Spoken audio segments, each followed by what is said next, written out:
Bonjour. Je ne pouvais pas être avec vous aujourd'hui, mais en tant que président de la Confédération européenne des syndicats, je suis évidemment très intéressé par vos travaux et il me semblait important d'apporter à vos réflexions le regard d'un représentant des travailleurs. L'Europe est face à une triple transition, écologique, numérique et démographique. C'est donc une véritable révolution de l'économie européenne qui est à l'œuvre aujourd'hui. Pour l'affronter, en combinant efficacité économique et justice sociale, l'Europe doit se donner les moyens de sa souveraineté financière. En ce sens, l'union des marchés de capitaux peut y contribuer, mais évidemment sous certaines conditions. Malgré la mise en place du plan Juncker, l'investissement reste à la traîne en Europe. Et il n'est pas assez orienté vers un nouveau modèle de développement axé sur la qualité et la durabilité, donc sur de l'investissement de long terme. Madame von der Leyen veut mettre en place un plan d'investissement de 1 000 milliards d'euros sur 10 ans. C'est sans doute un minimum.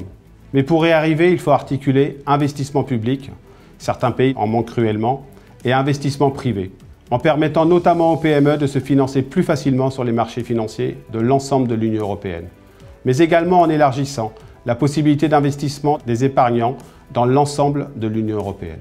La relance de l'investissement est une des priorités que s'est fixée la Confédération européenne des syndicats pour ce nouveau mandat européen, avec le développement de politiques pour une croissance inclusive et pour une transition juste. Cela suppose de mettre la finance au service de l'économie réelle et de l'innovation, donc une régulation efficace, alliant dynamisme des investissements et contrôle pour éviter les dérives spéculatives. De ce point de vue, la relance de la titrisation par les banques doit être envisagée avec un encadrement strict, permettant d'en maîtriser les risques. La relance de l'union de marché de capitaux doit se faire en étroite concertation avec les partenaires sociaux européens afin de répondre à toutes les réalités. Il est également nécessaire d'assurer une plus grande convergence des économies européennes, particulièrement une harmonisation de la fiscalité des entreprises, ceci pour éviter les distorsions de concurrence et lutter contre l'évasion fiscale. Cela s'impose évidemment en premier lieu au sein de la zone euro. Pour la CFDT, mettre la finance au service de l'économie réelle, c'est d'abord reconnaître que l'entreprise n'est pas qu'une société d'actionnaires, qu'elle est aussi un collectif de travail dont l'objectif n'est pas uniquement le profit.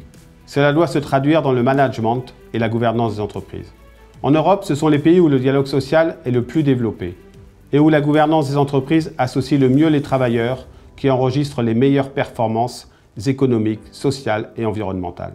Les représentants des salariés dans les conseils d'administration des entreprises sont généralement porteurs d'une vision de long terme qui prend en compte l'impératif de rentabilité, mais aussi le maintien de l'emploi et le développement de l'activité dans les territoires. Cette vision a d'autant plus de chances de structurer la stratégie de l'entreprise si les actionnaires sont évidemment des investisseurs de long terme. Le soutien à l'investissement stable dans les entreprises doit être une des préoccupations premières de l'Union des marchés de capitaux. L'Union européenne avance lentement et pas toujours sûrement. Ses divisions internes la fragilisent. Pourtant, elle a créé le marché unique, une coordination des politiques économiques, une union bancaire. Elle a proclamé le socle européen des droits sociaux, qui devrait contribuer à une convergence sociale. Tout cela reste encore largement à perfectionner, mais tout cela va dans le bon sens. L'Europe manque cependant souvent de moyens pour mener des politiques communes ambitieuses, à la hauteur des défis qu'elle doit affronter. Il faut des règles de prise de décision plus efficaces, par exemple lever l'unanimité en matière fiscale.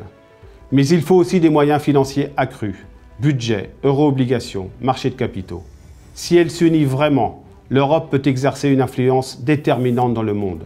Elle peut ainsi favoriser des relations internationales qui ne soient plus polarisées par l'affrontement Chine-États-Unis.